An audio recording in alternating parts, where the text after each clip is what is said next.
doesn't matter if the rain should fall or the cold winds blow, because we're really gonna have a ball. So wake up, it's a wonderful day to wake up. Wake up, it's time to say wake up. Just keep your dial set here. That's our advice to you.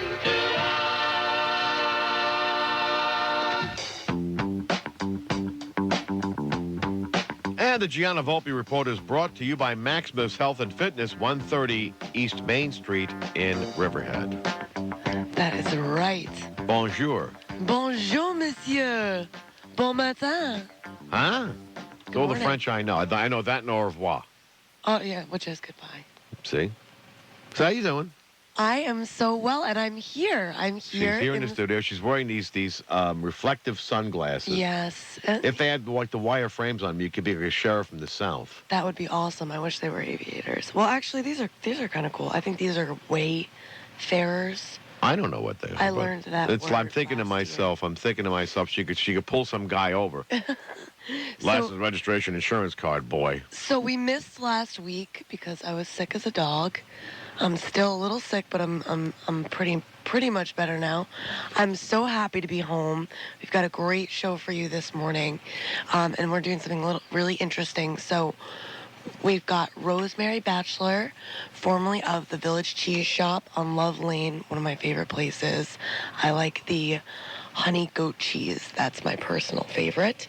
And so we've got Rosemary and Brian Russell of the Greenport Harbor Brewery's new restaurant and food truck.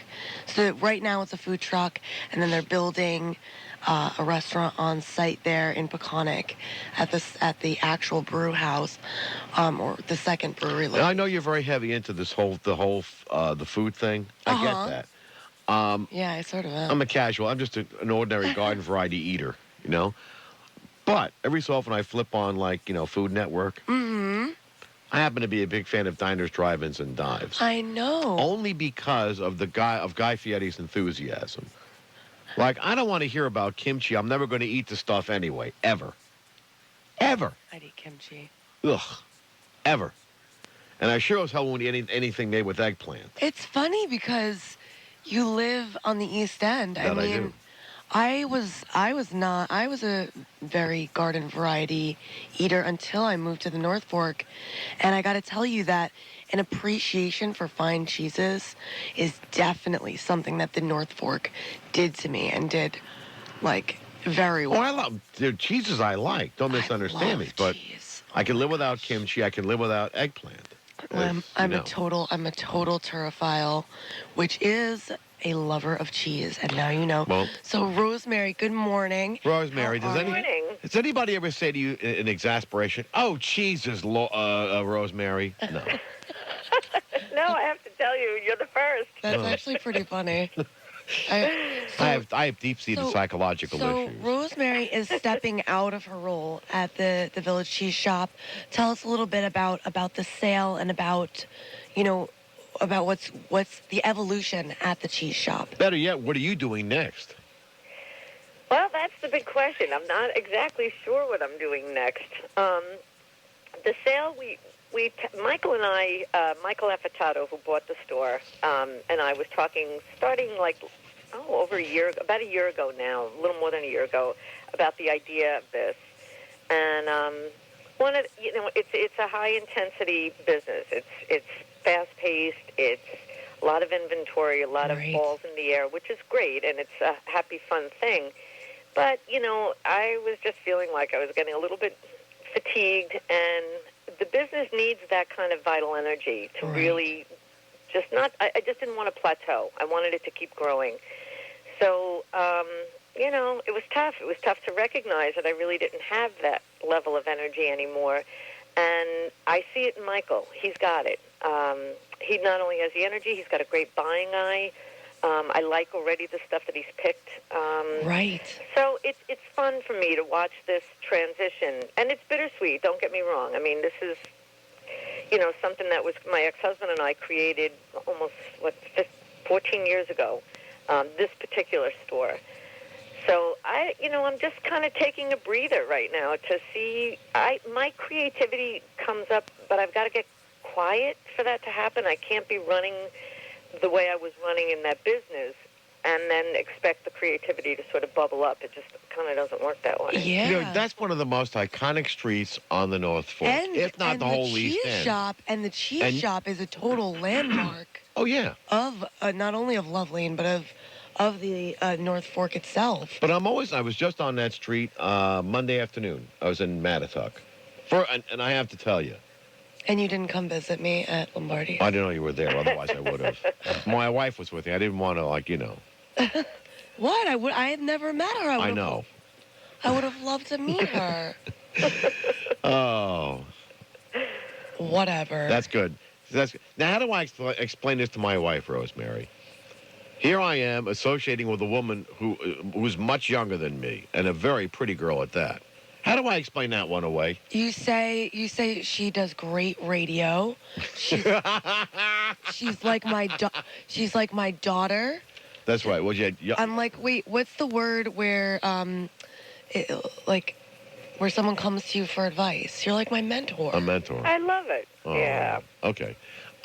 Anyway. That's how you explain it, just like that.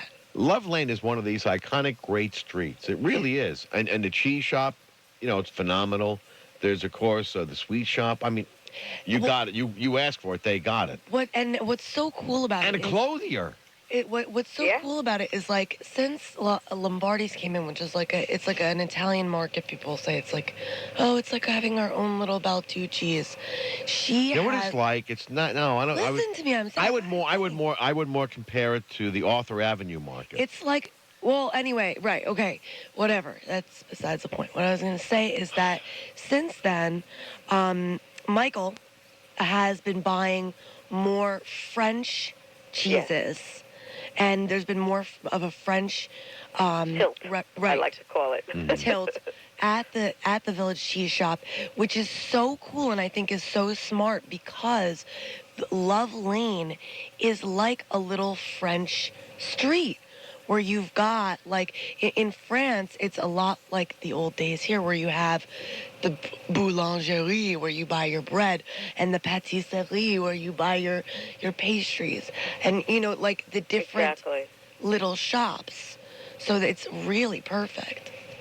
We love, one of the best things about, and I used to say this years ago and it still holds, you can have an entire dinner party and not really have to leave Love Lane to service it. You can get, and especially now with Lombardis, they've added a wealth of wonderful things. But you can get your flowers, you can get your chocolate, you can get your cheese, you can get your wine, you can get a top to wear, as you said. There's a clothier there. Oh yeah. You can get salads. You can get a framed print and a toy for a kid. There's just something for everybody there. And if you need a screwdriver, you can get that down at Orlowski's. Oh yeah, that's absolutely. right. You get your candles, you get whatever you get, your barbecue stuff. And the bank is down the street, so you can withdraw the money to pay for all this fun. Hey, I remember Rosemary and mail the invitations at the post office. There you go. And get a framed print from Cecily's. Yeah, right. And a haircut. Yeah, I forgot about that. And I'm supposed to go see that lady for a haircut. Oh, you got to go see Maggie. I asked her to come back on the show. I had so much fun when she came on.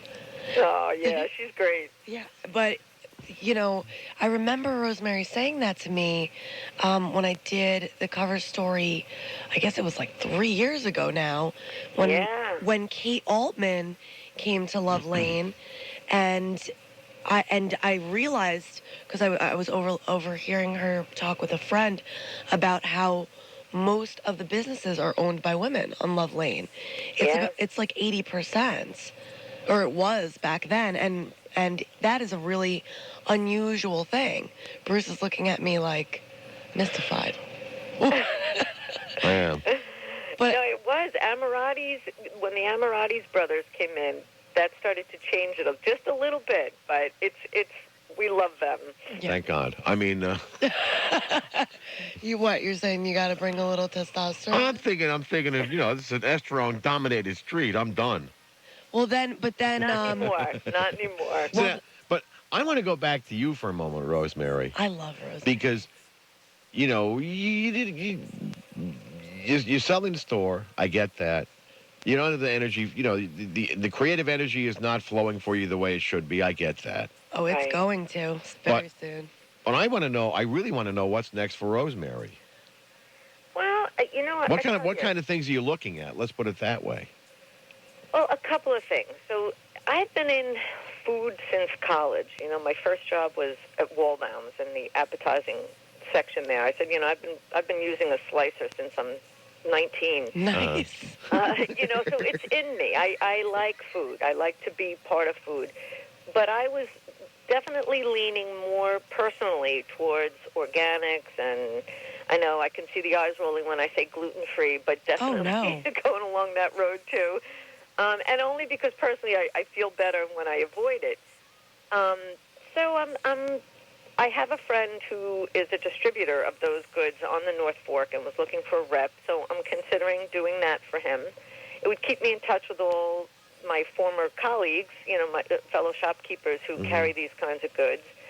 But I also would love to get a little closer to a lot of, like, the producers up here in the North Fork. There's so much food being produced up here. And I would love to, when you use the word mentor, Gianna, that's exactly what I was thinking. There are people who are producing products, would like to get them out into the retail market. And I would love to be a mentor to those people, to kind of let them understand what the retailing end of it is like and what their needs are when products get to them. Just to, like, I don't know, as a liaison, I guess, or something. And that would be totally just volunteer. I would just happily do that just to get these products out there. We should totally hook you up with Abra. Wonderful stuff all summer long, but then as soon as the season ends, it's like, there's nothing. Can't get a thing. Go travel. Unfortunately, we're kind of grabbed by the clock. I hate when that happens. Rosemary, it was such a pleasure to have you on. I'd love to have you on again. We got to have her on again. She's a live one. Got it. Yeah, be happy to. It was a pleasure. When we get back, we'll be talking to Brian Russell of the North Fork Test Kitchen and Greenport Harbor Brewery.